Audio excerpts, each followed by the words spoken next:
Assalamualaikum warahmatullahi wabarakatuh. Bismillahirrahmanirrahim. Alhamdulillahilladzi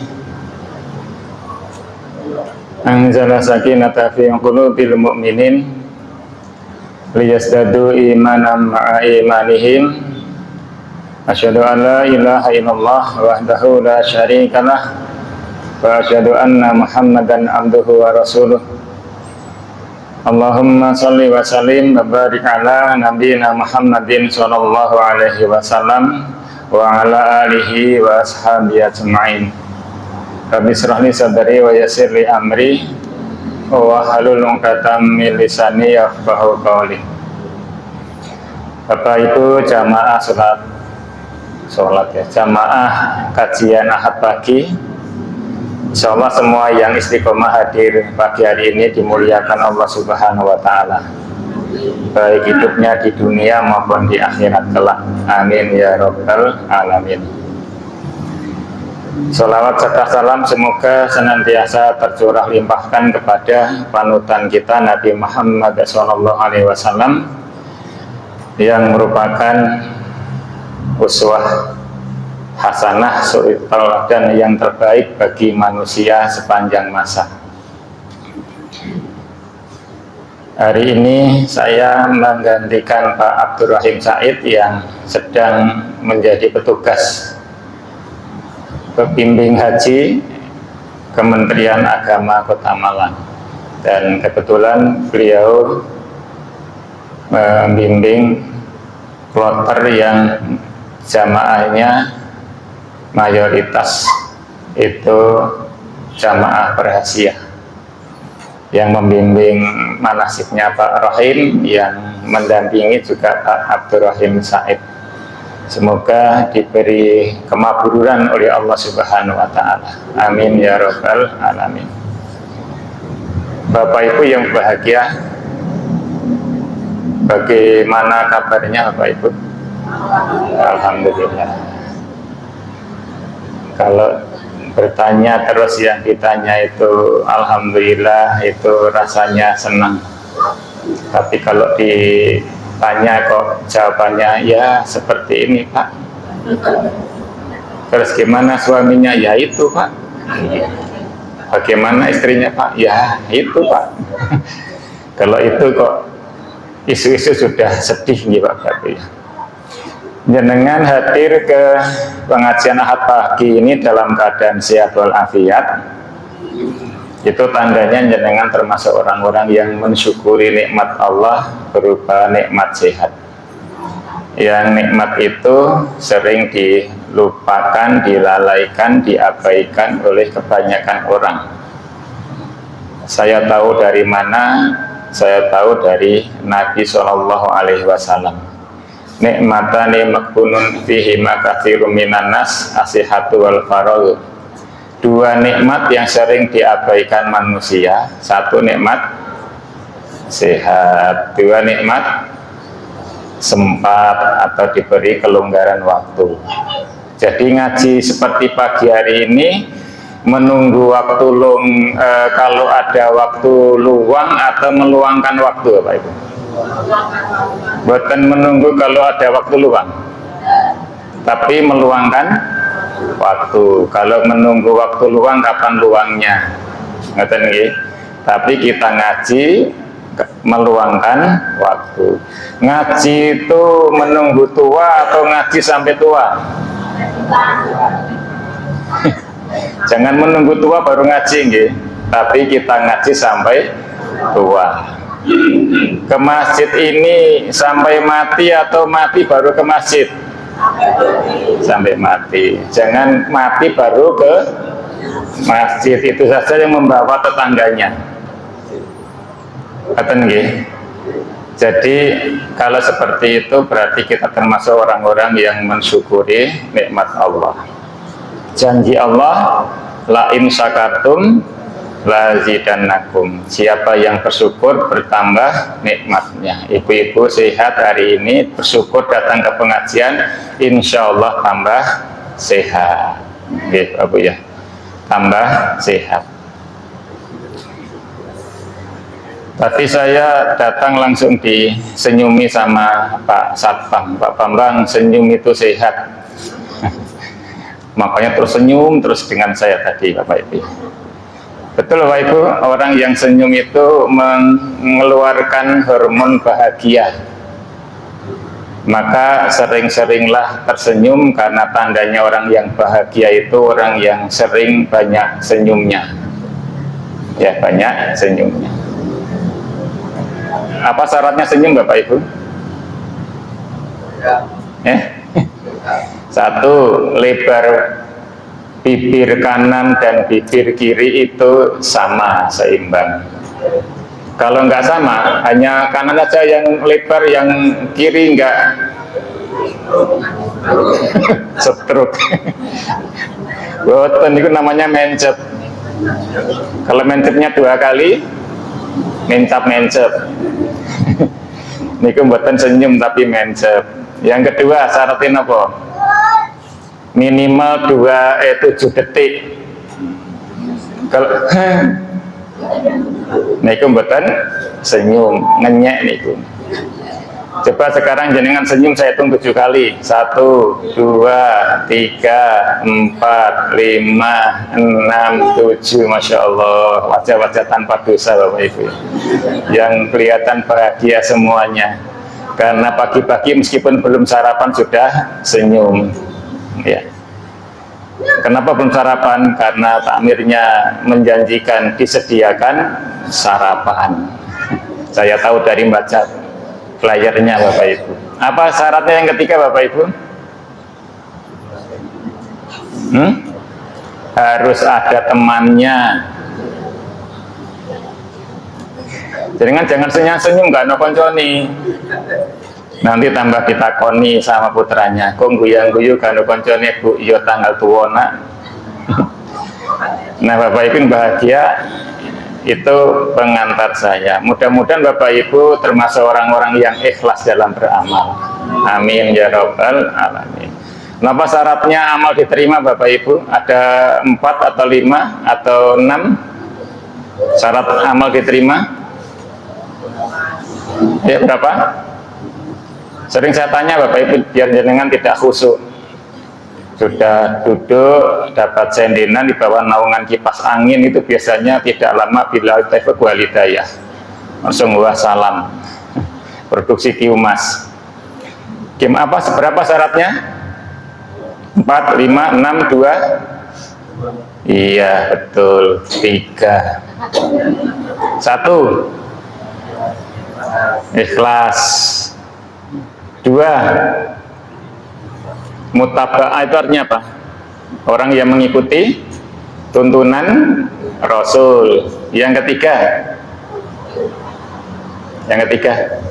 saya tanya, ada orang yang menyembelih, yang beribadah kurban dengan seekor sapi limusin dengan harga 100 juta.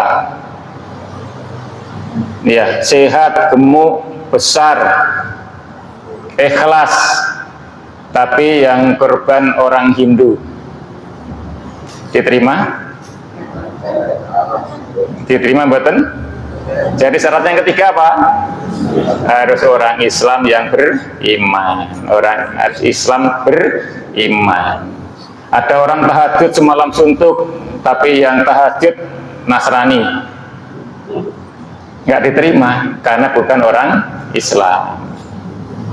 Maka syarat yang ketiga harus Islam. Ini syaratnya. Syarat diterimanya amal ada 3. 1, orangnya iman dan Islam, atau orang Islam atau orang yang beriman. Yang kedua ikhlas. Yang ketiga mutaba'ah, artinya mengikuti tuntunan Rasulullah. Maka kalau itu terpenuhi, insya Allah amalnya diterima. Bapak Ibu mungkin sudah sering ngaji dan ikhlas, tapi sudahkah kita ikhlas setiap beramal? Nah ini yang perlu kita koreksi. Jangan sibuk hanya beramal, tapi tidak sibuk bagaimana supaya amal kita diterima. Ya, Bapak Ibu bahagia. Saking pentingnya ikhlas ini, ada orang dulu itu menasihati, membuat perumpamaan tentang ikhlas itu dengan cara yang mudah. Contohnya apa Bapak Ibu? Perumpamaan orang yang ikhlas, yang mudah diterima dan sering disampaikan. Apa? Ikhlas itu koyok wong, ayo ke belakang, api, nggak usah fase-fase ya, nanti nggak usah jelas-jelas, nanti jangan usah diperjelas. Kayak wong ngis nggak usah. Saya nyangis loh, jangan nggak saya lanjutkan loh, jangan yang melanjutkan sing dosa loh. Seperti orang yang ke belakang. Jenengan ke belakang ikhlas mboten?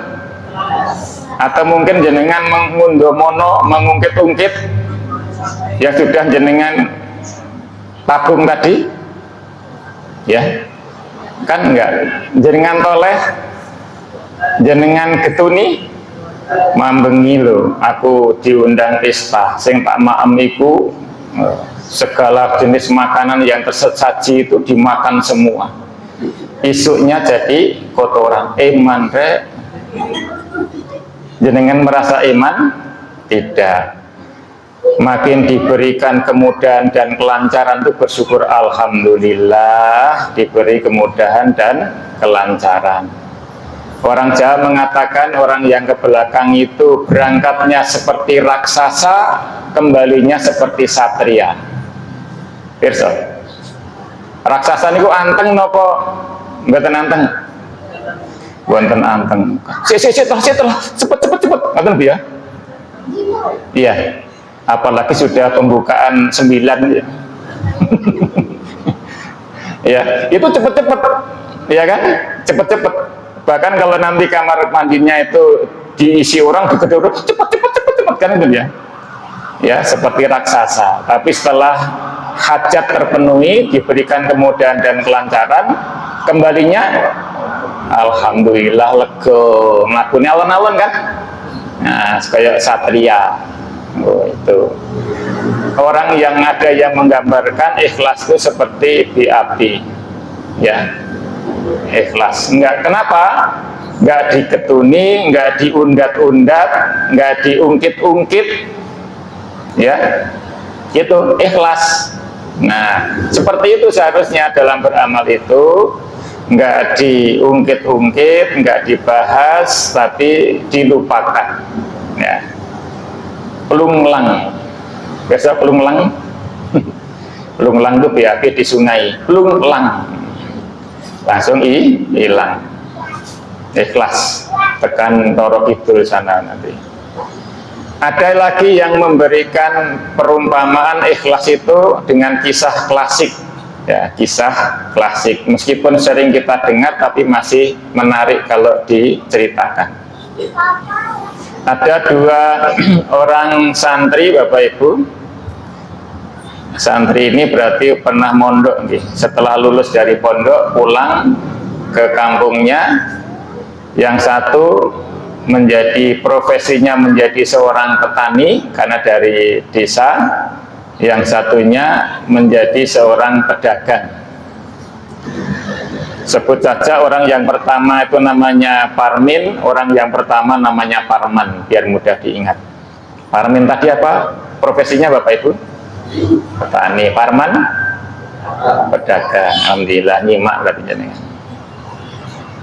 Nah, ketika sudah lama pulang meninggalkan pesantrennya, ada rasa kangen untuk silaturahim ke pesantrennya, bertemu dengan Pak Yai dan Bu Nyainya.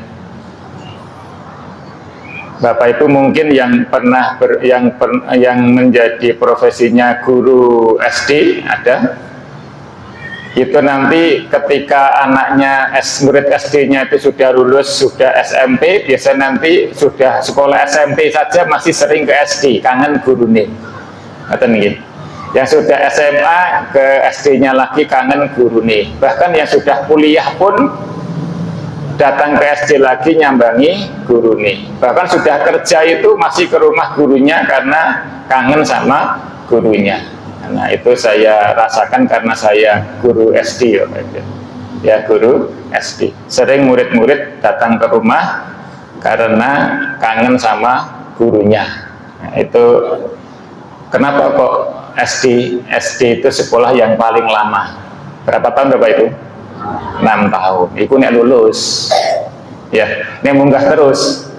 Nek dulu nggak pernah kalau disayangi gurunya bisa 7 tahun, bisa 8 tahun. Kelas 1 2 tahun, kelas 2 2 tahun, kelas 3 6 tahun. Wis ndang lulus nara iku ngoten nggih. Ndang lulusnya itu artinya cek ning ndang lulus, cek nang enggak ono SD kuno terus sumpek pancet ae ngono iku. Bukan gitu Bapak Ibu. Itu kemudian si Parmin tadi yang profesinya sebagai seorang petani itu kan ingin sowan ke rumahnya Pak Yainya. Karena sebagai seorang petani, maka yang dibawa untuk oleh-oleh itu adalah hasil pertanian. Waktu itu panen puhung Bapak Ibu. Maka yang dibawa 1 karung puhung dibawa ke Pak Yainya. Setelah sampai di tempat pondoknya, assalamualaikum Pak Yai. Waalaikumsalam. Loh Parmin, nggih Pak Yai kok jenengan boten kesupen kalih kula. Bapak Ibu biasanya guru itu yang diingat muridnya tuh yang seperti apa muridnya? 1 yang pinter, 2 yang nggak pinter. Saya ngatakan bodoh nggak mentolol Bapak Ibu. Nggak patio pinter. 2 sing mboti. Ya, yang kedua yang manut, yang ketiga siapa yang diapali? Nek wedok sing ayu, nek sang lanang sing ganteng. Terus yang diingat lagi, nek sing wedok sing ojo ngomong gak ayu loh ya. Sing lanang nggak ganteng. Itu biasanya yang diingatnya, sing sedang-sedang itu nggak begitu diingat sama gurunya. Nah kemudian ya sana min masuk nonang buri panganan nopo mak mo. Nah setelah makan Bapak Ibu cukup lama silaturahim, Parmin pamitan Mbah Yai karena sampun cekap kaula nyuwun pamit badhe wangsul rumiyin. Kok kesusumin nggih Pak Yai. Terus bunyai ditang celuk. Bunyai dalam Pak Yai iki Parmin pamitan mulih kowe duwe apa? Gadah nopo nggih Pak Yai nggih mboten gadah napa-napa. Iku mburi kok swara mbak mbek niku wedhus Pak Yai. Wis wedhus cilik iku gawana Parmin. Ya sakno atuh-atuh teko rene gawana puhung. Wedhus iku wenehno Parmin. Masya Allah Bapak Ibu, Parmin tadi berangkat membawa apa? Mulih mboten napa? Wedhus. Jenengan kok cerdas Bapak Ibu. Enten mergi kepanggih Parman. Min kong dimin. Kok Pak Yai suwe rasowan. Kok nggawa wedhus? Ya diparingi Pak Yai, alhamdulillah. Lah kowe mau rono nggawa apa? Aku duweku ya puhung, tak gawa ya puhung. Terus Parman itu pedagang berpikir Bapak Ibu. Parmin rono nggawa puhung wae, mulih nggawa wedhus, aku nek nggawa mobil tak iseni sembako ya. Beras 20 kilo, gula ini pinten Bu? Rumah mantos mesti itu apa Bu? 5 kilo atau 10 kilo kan pinten? 5 kilo, mbok 5 kiloan nggih. Terus kopi ini setengah kilo, kata-kata nggak setruk Pak Yai ini. Terus napa melih minyak pinten liter Bu? 2 liter. Terus napa melih Bu? Ndok 5 kilo. Terus mobilnya pun kebak, berangkatlah ke Pak Yai. Pak Yai, assalamualaikum, waalaikumsalam. Lho Parman nggih Pak Yai. Kalau sowan Pak Yai niku kalau betaken sembako sak mobil Pak Yai. Alhamdulillah man pas. Beras pun entek, lengo pun entek, gula pun entek, kok kabeh entek Pak Yai. Kowe teko malah nggawa sembako. Matur nuwun, matur nuwun. Kono ndang nang mburi sarapan-sarapan dhisik. Sarapan Bapak Ibu. Sasampunipun glegeken ngoten. Warken nggih. niku langsung sasampunipun cekap pamitan, Pak Yai karena sampun cekap anggen kula sowan kaparan kula badhe wangsul. Kok kesusuman ora nunggu napa Pak Yai, nunggu diusir. Boten, ora nunggu engko wae, boten Pak Yai. Terus diceluk Bu Yai niku, Nyai dalem Pak Yai iki Parman arep mulih mesakno mrene nggawa sembarang kalir. Gawan nono apa-apa sing kowe duwe. Lah gadah napa Pak Yai? Wedhus pun dibeto Parmin. Lah napa? Nggih namung katon puhung sing beto Parmin wau. Ya sing gawakno. Iku gawakno. Masyaallah Bapak Ibu. Parman wau dipetani puhung kalian Bu Nyai. Padahal Parman tadi bawa apa? Sembako. Mulih beton napa? Oh. Kenapa? Kok apa yang membedakan? Siapa yang ikhlas dari Parman dan Parmin tadi? Parmin. Kenapa kok Parman tidak ikhlas? Karena sudah membayangkan kalkulasi aku nek nggawa sembako. Nek enggak nggawa mulih enggak digawani sapi, minimal pedet lah anak sapi. Nggih, wong Parmin wae nggawa puhung mulih nggawa wedhus.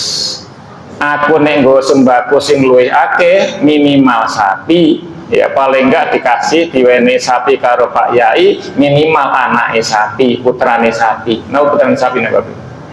Pedet. Sapi kok putra-putrane ya.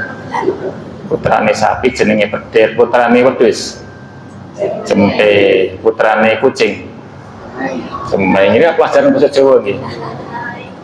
Nggih. Ngoten Bapak Ibu. Itu contohnya. Itu contoh gambaran pentingnya ikhlas itu seperti itu. Ya. Itu cerita klasik memberikan pemahaman kepada kita pentingnya menjadi orang yang ikhlas setiap beramal. Nah, pada pagi hari ini kita membahas niku Bapak Ibu nggih. Satu, ikhlas itu syarat diterimanya amal. Seperti tadi nggih. Ikhlas itu syarat diterimanya amal. Amal itu dengan ikhlas itu atau amal tanpa ikhlas itu bagaikan atau seperti tubuh tanpa ruh. Bapak Ibu nanti merawat jenazah? Nanti merawat jenazah, meskipun dereng ngomong nanti itu adalah Bapak Ibu ya. Nanti gini loh, Bapak Ibu, Bu Ibu jenengan nanti nek pun sedo, bapaknya masih gesang, kinten-kinten jenengan nanti minta dirawat bapaknya atau dirawat orang lain Bapak Ibu. Tuh, bapaknya, anaknya. Nggih, terus nggih Pak. Makanya bapaknya harus bisa orang yang merawat jenazah. Jenazah jenengan nanti minta yang imami sholat jenazah itu Pak Mudin atau suaminya, Ibu? Suaminya Pak. Makanya harus bisa mengimami jenazah. Sing ndongakno Pak Mudin apa suaminya, Bu? Suaminya Pak. Maka latihan ngapalno doa biar bisa mendoakan istrinya. Nanti ketika memasukkan ke liang lahat yang memasukkan Pak Mudin atau suaminya? Suaminya. Ngoten Bapak Ibu. Makanya suami itu harus bisa ngimami sholat, ya, bisa maca doa, bisa merawat jenazah. Nah itu Masya Allah ada kebanggaan tersendiri ketika nanti memandikan jenazah istrinya. Ya Allah, inilah tangan yang penuh dengan kasih sayang merawat anak-anak saya, terus dimandikan dengan penuh kasih sayang. Inilah wajah istri saya yang penuh dengan kasih sayang, ya. Kemudian dimandikan, inilah kakinya istri saya yang sibuk, ya, melayani keluarganya, membantu keluarganya bekerja setiap hari, kemudian dimandikan dengan penuh kasih sayang. Masya Allah, dengan seperti itu Bapak Ibu, jangan begini, ya Allah, inilah wajah istri saya sing meremut mendino ya Allah.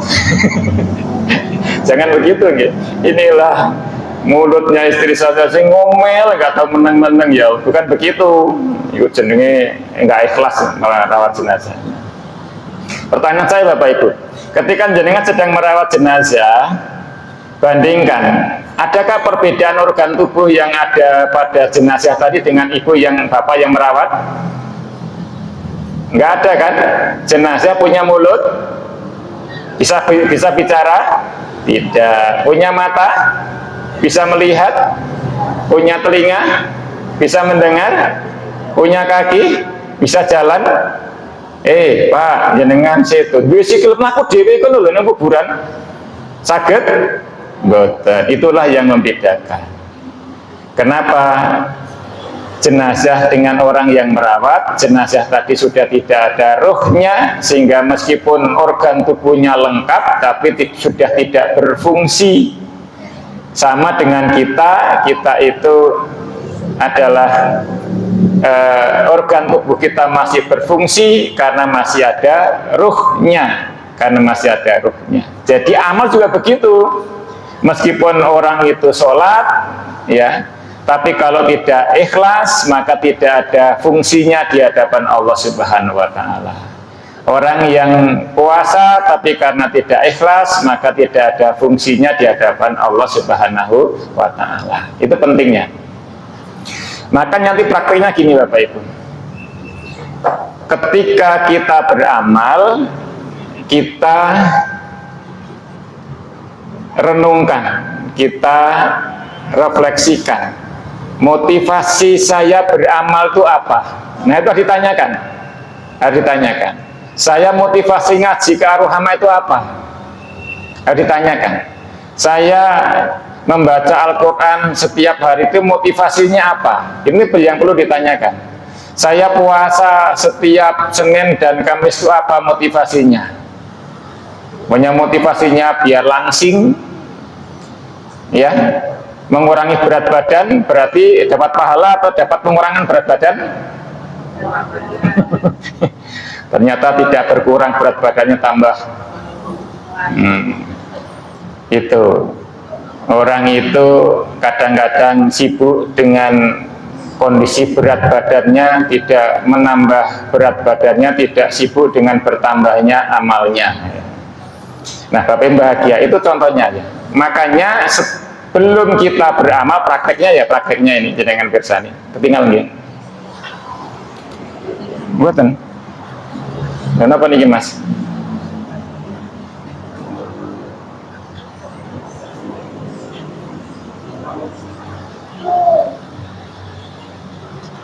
Ganti Mas.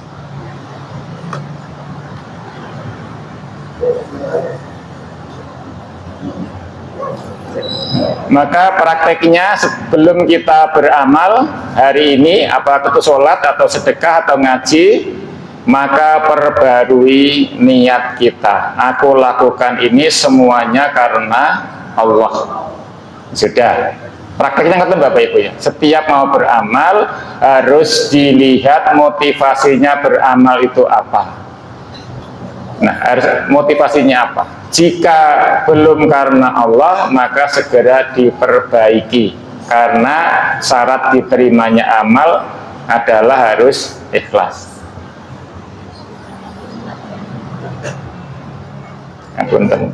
Yang kedua, ikhlas itu membersihkan hati dari riya. Kenapa riya Bapak Ibu? Pamer. Nggih, pamer. Ingin diketahui oleh orang, ingin dilihat dan ingin diketahui oleh orang. Nah, ngapunten ini lab putus nyambung Bapak Ibu.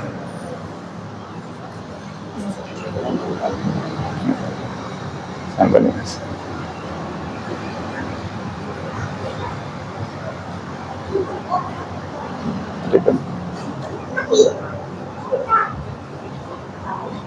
Oke, sudah. Sudah.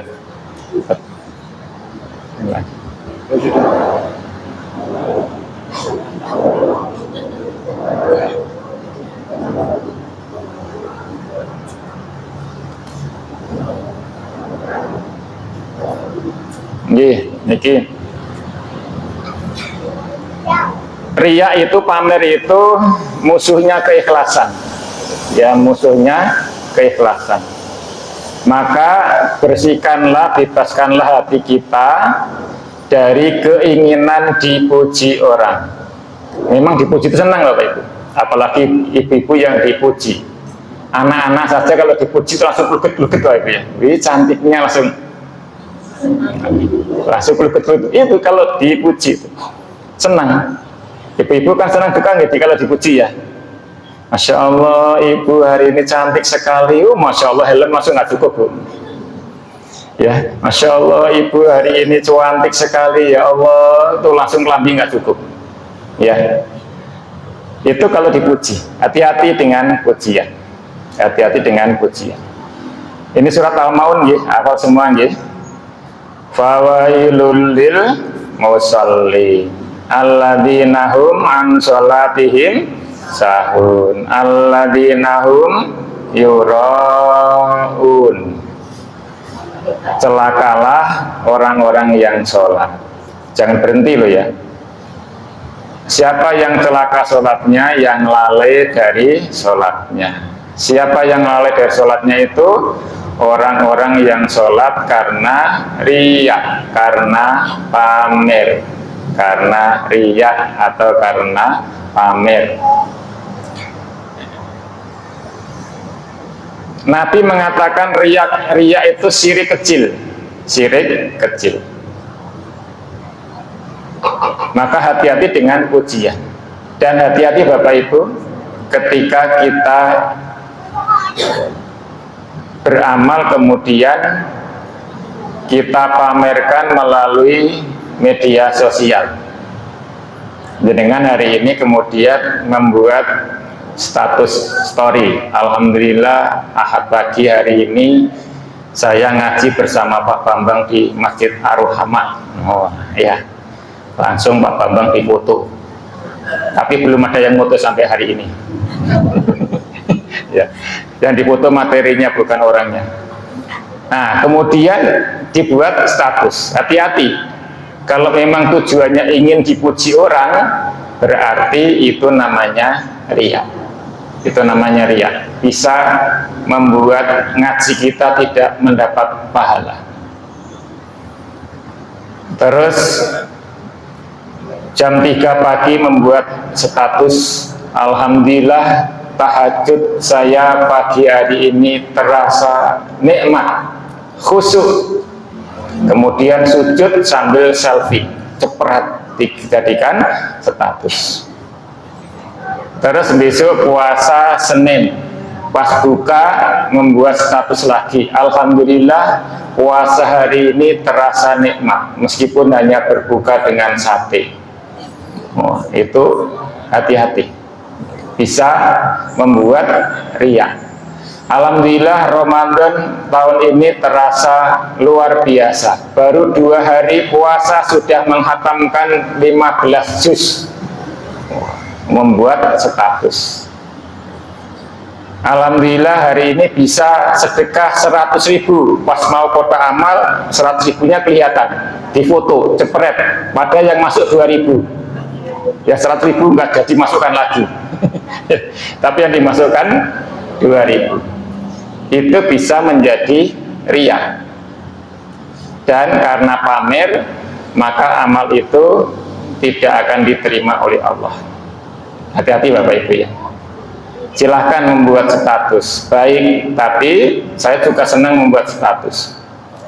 Tapi status saya kebanyakan berupa kata-kata yang indah, kata-kata mutiara. Kenapa kata-kata mutiara? Karena anak saya namanya Mutiara. Contohnya gini, kata-kata mutiara Bapak ya. Sibuklah bersyukur sampai lupa mengeluh. Sibuklah bersyukur sampai lupa mengeluh. Itu kalau orang sibuk bersyukur sampai lupa mengeluh. Tapi kalau orang sibuk mengeluh akan lupa bersyukur.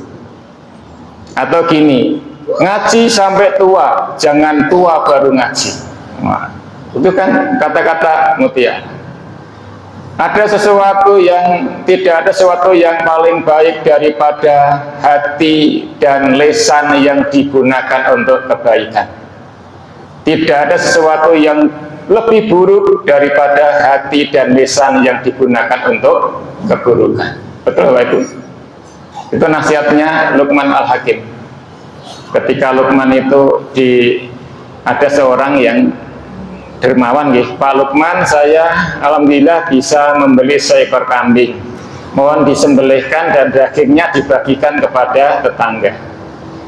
Pesan saya Pak Luqman, tolong saya diambilkan daging yang terbaik.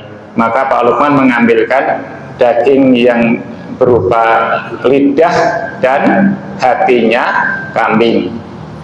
Besoknya lagi Pak Luqman, saya dapat rezeki lagi membeli seekor kambing lagi. Tolong kambing saya dipotongkan dan saya diambilkan daging yang terjelek. Maka Pak Luqman mengambilkan lidah dan hatinya. Orang tadi bertanya, Pak Luqman, saya kemarin minta yang terbaik, dikasih hati dan lidah. Saya minta yang jelek kok dikasih hati dan lidah. Maksudnya apa? Kata Pak Luqman, jika hati dan lidah digunakan untuk kebaikan, itulah yang terbaik. Tapi jika lidah dan hati digunakan untuk yang buruk, itulah yang terburuk. Nah, nggak bisa, jangan Bapak Ibu. Jenengan kalau nggak percaya, jenengan buktikan. Pak, jenengan minta dipuji atau senang dipuji atau senang dipaidu, Pak? Nggak Bu.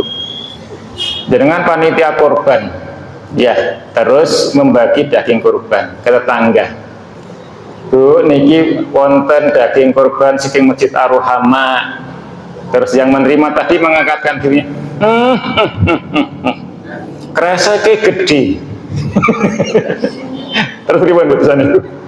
Isine tuwiti abot, tak pikir daging, ternyata belum.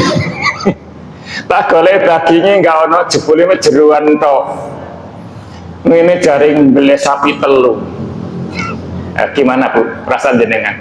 Sing wis ngoyo-ngoyo ya, datang membagi daging supaya ke tetangganya, supaya nanti menjadi senang, malah dipaidu.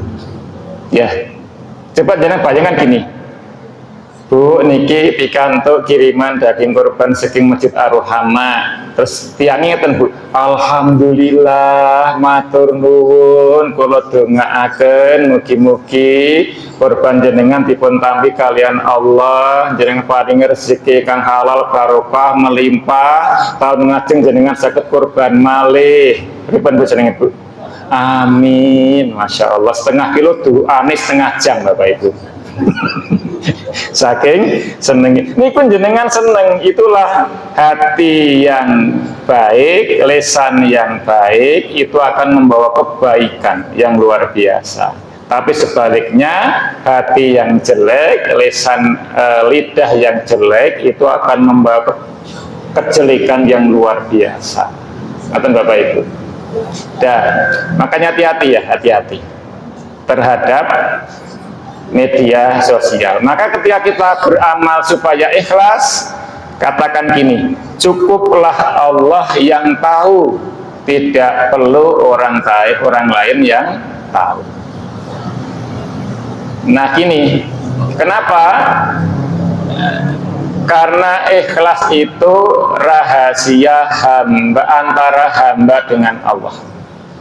Bapak Ibu, jangan tertipu ya, jangan tertipu. Masya Allah, Bapak Ibu itu ikhlas, niki ikhlas, kulo saestu ikhlas, belum tentu ikhlas. Ya, belum tentu ikhlas. Makanya jangan menilai orang lain itu ikhlas tidak ikhlas, karena nggak ada yang tahu. Yang tahu itu hanya hamba tadi dengan Allah Subhanahu Wa Taala. Malaikat saja nggak tahu, nggak bisa.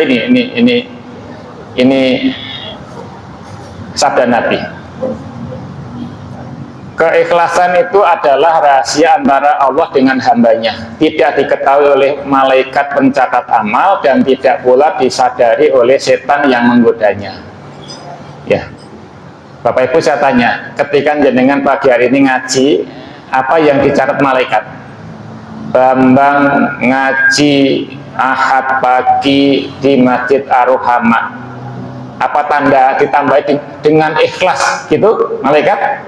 Tidak, hanya menulis Bambang Ahad pagi ngaji di Ar-Rahmah titik. Ya, Bambang sedekah titik. Ya, Bambang sholat duha titik. Nggak ada kata-kata ikhlas di situ. Maka ketika nanti di akhirat Allah bertanya kepada hambanya, wahai hambaku, apa yang kamu lakukan selama kamu hidup di dunia? Hamba yang sregep ngaji tadi jawab ngeten, ya Allah, saya habiskan waktu hidup saya di dunia untuk ngaji. Ngaji saya seperti orang minum obat, ya Allah, sehari 3 kali.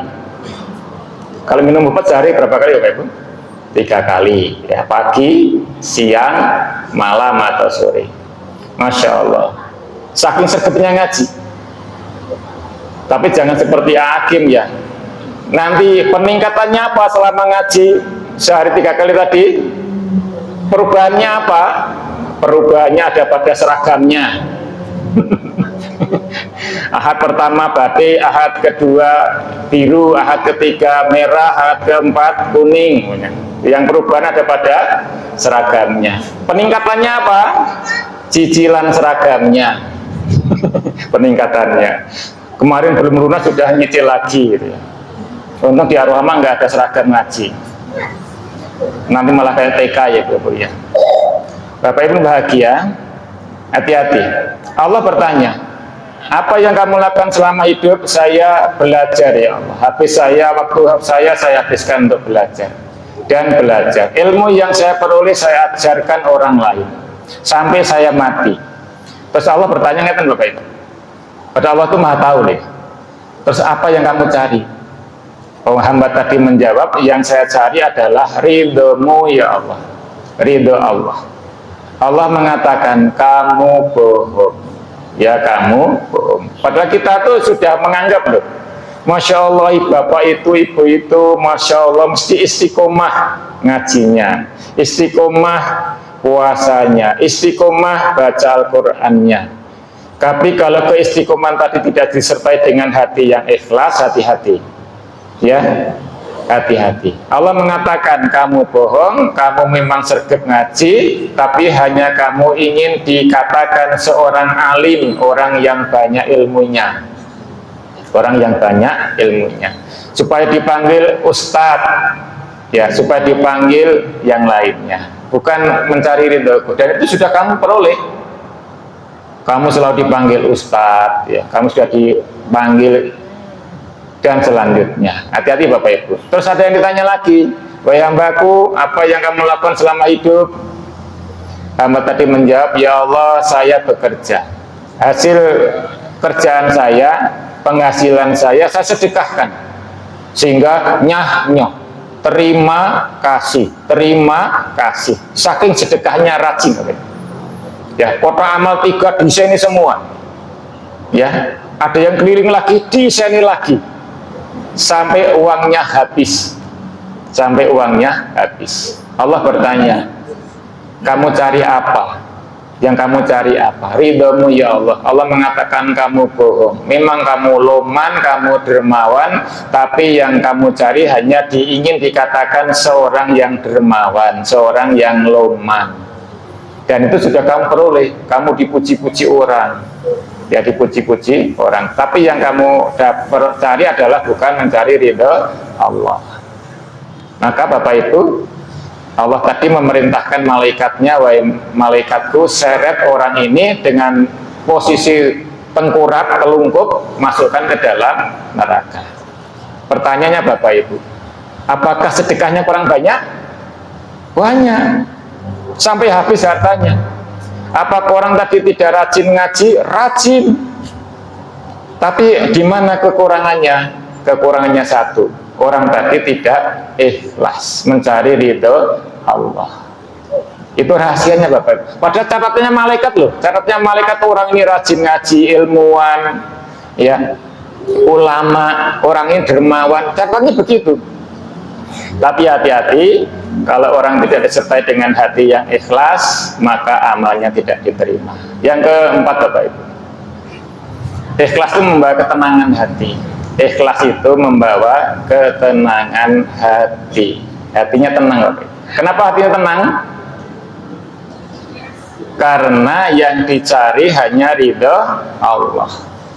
Dipuji orang, nggak dipuji orang, tenang. Ya, dipuji orang, tidak dipuji orang, tenang hatinya. Tapi orang yang ingin mencari pujian orang, kalau nanti nggak dipuji, itu sedih. Ngaten Ibu, pokoknya Ibu jenengan ngeten. Ngapunten niki wonten oleh-oleh saking Bali. Saking nate teng Bali, Bu. Kalau saking Bali, Bu, Balimbing. Ada yang dari Balitar. Sama-sama Balinya ya. Ini kalau Balimbing. Terus jenengan dikasih oleh-oleh sak kresek dari Bali. Nggih suwun, jenengan suka akan teng lebet. Omah kula mboten kula kunci. Tiangnya teng lebet. Mboten ditampani, mboten matur nuwun, malah kendelehna teng lebono dhewe nyukakaken teng meja ruang tamu. Kinten-kinten jenengan sing ngeteri oleh-oleh wau seneng napa seneng, Bu? Ya, seneng napa seneng? Seneng. Masya Allah, nggak menghargai wis tak ya. Nak no tak terno jajan tak tukok no seko Bali, ternyata tidak diterima dengan senang hati. Jenengan tenang atau gelisah? Gelisah, sedih, langsung sumpah serapah enggak katene. Enggak katene. Tak terima nih, tak tukokno maneh. Ngoten Bapak Ibu ya. Itu hatinya nggak tenang. Kenapa menjadi seperti itu? Karena kurang ikhlas atau tidak ikhlas. Ya, karena tidak ikhlas. Itu contohnya Bapak Ibu, contohnya. Ya seperti tadi, kalau jenengan tadi mengantarkan daging kemudian ternyata oleh kereseke gede, isine titik. Daging wedhus pisan. Ya, Masya Allah, ya Masya Allah. Itu contoh-contohnya. Makanya hati-hati. Alladzina amanu tatma'innu qulubuhum bi dzikrillah. Ala bi dzikrillah tatma'innul qulub. Orang yang banyak zikir kepada Allah itu hatinya akan tenang. Tapi kalau hanya banyak mengingat, nah itu contohnya ini prakteknya. Ikhlas itu adalah zikirnya hati yang menenangkan jiwa. Maka prakteknya saat kita ingin dipuji orang, maka ucapkanlah astagfirullahaladzim, saya tidak mengharapkan pujian orang, cukuplah Allah yang memuji amalku, tidak perlu orang lain yang memuji amalku. Ngerti Bapak Ibu? Ketika dipuji orang, jangan kemudian malah memusungkan dadanya, besar kepalanya, tapi justru kita istighfar, astagfirullahaladzim, saya beramal ini mencari pujian Allah, bukan mencari pujian manusia. Prakteknya gitu. Bisa Bapak Ibu? Insya Allah jamaah Ar-Rahmah mesti bisa. Ya, mesti bisa. Yang kelima Bapak Ibu, yang kelima.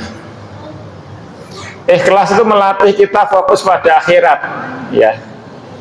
Ikhlas itu melatih kita fokus kepada akhirat. Orang yang ikhlas tidak mencari balasan dunia, tapi mengharapkan ridho dari Allah Subhanahu wa Ta'ala. Maka fokusnya akhirat, bukan fokusnya dunia. Allah Subhanahu wa Ta'ala dalam surat Al-Insan ayat 9, innama nut'imukum liwajhillah la nuridu minkum jazaa'a wala syukura. Sesungguhnya kami memberi makanan kepadamu hanya karena mengharapkan wajah atau ridho Allah. Kami tidak mengharapkan balasan dan ucapan terima kasih darimu. Nah, bukan dicari terima kasihnya, tapi yang kita cari adalah ridhonya Allah Subhanahu wa Ta'ala yang kita cari. fokus akhirat, bukan fokus mencari ucapan terima kasih dari manusia. Fokusnya Bapak Ibu, yang kita cari tujuan sejatinya adalah mencari surga. Maka niatkan satu amal hari ini, umpamanya ya tadi, membantu teman, apapun bentuk bantuannya, maka hanya untuk akhirat, bukan untuk balasan dunia. Hati-hati Bapak.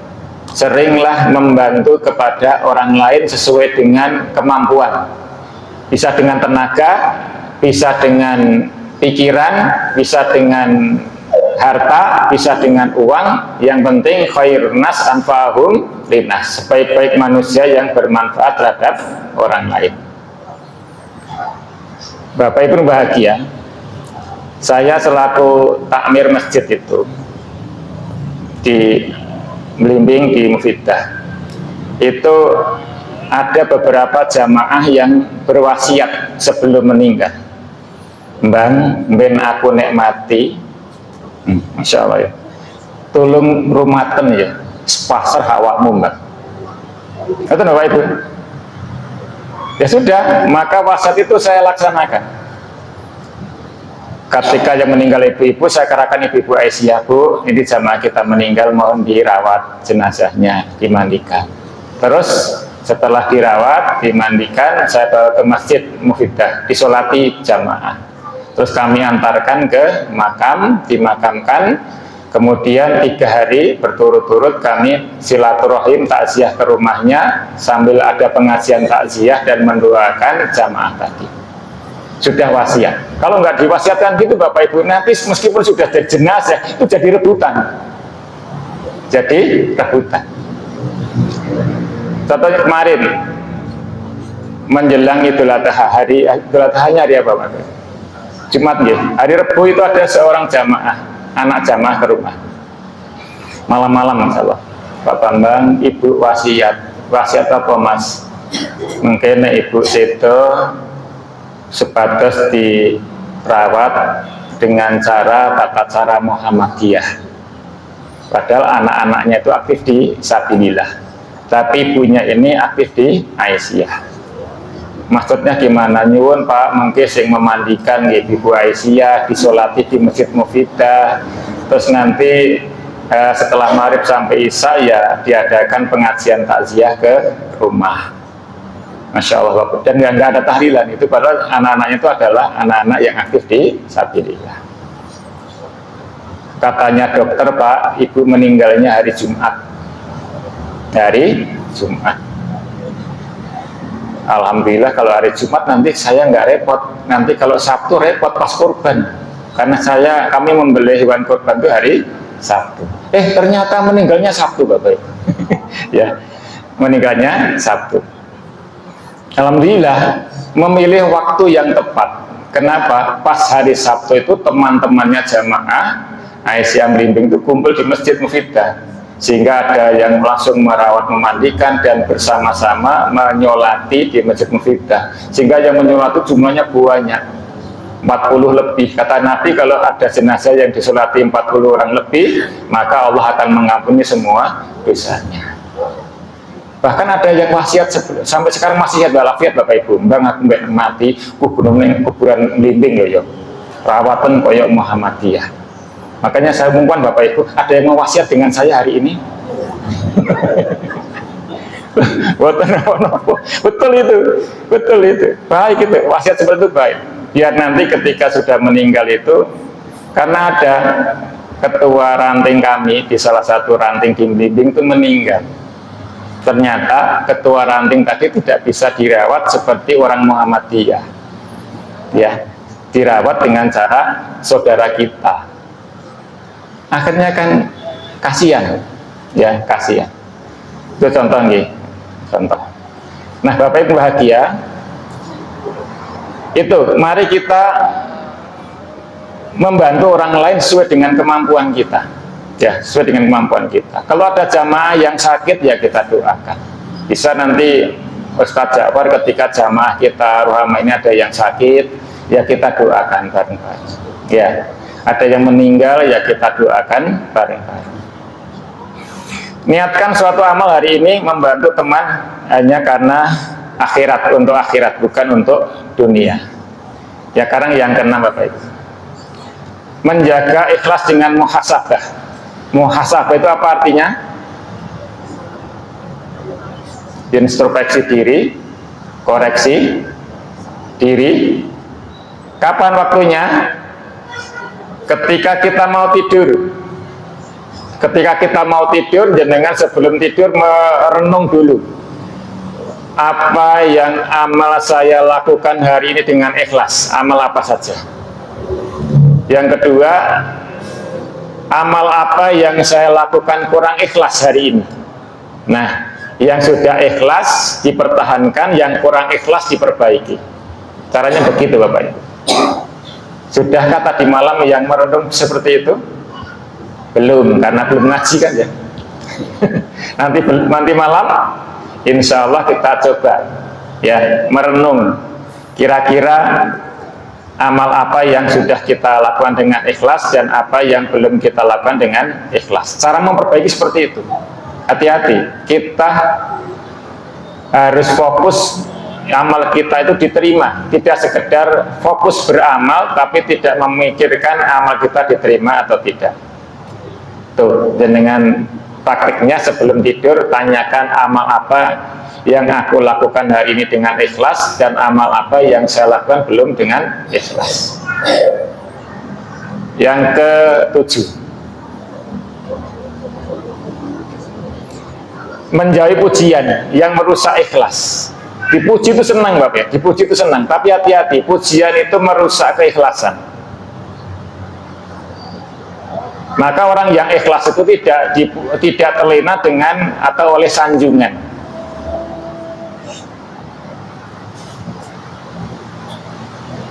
Barang siapa yang mengharapkan perjumpaan dengan Tuhan, dengan Allah, ini surat Kahfi. Wa man kana yarju liqa'a rabbih falyamal amalan sholihan wa la yusyrik bi ibadati rabbih ahada. Ayat yang terakhir ini, maka hendaklah ia mengerjakan amal yang soleh dan janganlah ia mempersekutukan seseorang pun dalam beribadah kepada Allah. Mempersekutukan itu maksudnya adalah beramal tidak ikhlas.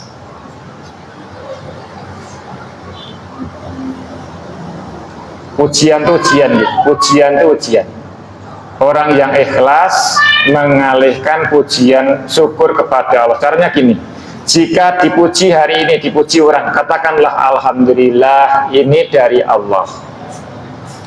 Ya Allah, alhamdulillah matur nuwun Bu, panjenengan kok saya alhamdulillah selesai sholat subuh. Kalau doa yang dibaca setiap selesai sholat apa? Kata Nabi, jangan kau tinggalkan doa ini setelah selesai sholat. Allahumma a'ini ala dzikrika wa syukrika wa husni ibadatik. Itu doa yang dibaca setelah selesai sholat. Kalau subuh khusus Allahumma inni as'aluka ilman nafi'a wa rizqan thayyiba wa amalan mutaqabbala. Yang terakhir tadi loh, dan amalan yang diterima. Ya, dan amalan yang diterima. Nah, amalan yang diterima itu adalah amalan yang ikhlas. Terakhir Bapak Ibu, supaya kita bisa ikhlas, teladani Rasulullah. Karena laqad kana lakum fi Rasulillahi uswatun hasanah. Nabi itu adalah uswatun hasanah, suri teladan yang terbaik. Nabi itu ikhlas Bapak Ibu dalam beramal. Ya, ikhlas Nabi itu. Saking ikhlasnya Nabi itu setiap malam tahajudnya sampai kakinya bengkak-bengkak. Ya. Apa yang dicari Nabi? Ya Rasulullah, apa yang kau cari? Surga sudah dijamin oleh Allah. Dosa sudah diampuni, dosa yang lalu dan dosa yang akan datang. Neraka sudah diselamatkan oleh Allah. Kenapa Nabi sholat tahajudnya sampai kakinya bengkak-bengkak? Apa jawab Nabi? Afala akun abdan syakuran. Tidak bolehkah saya menjadi hamba Allah yang bersyukur? Itu ikhlasnya Nabi. Sampai sholat saja kakinya sampai bengkak-bengkak. Bukan Bapak Ibu ya. Maka itu contoh dari Nabi bagaimana beramal yang ikhlas.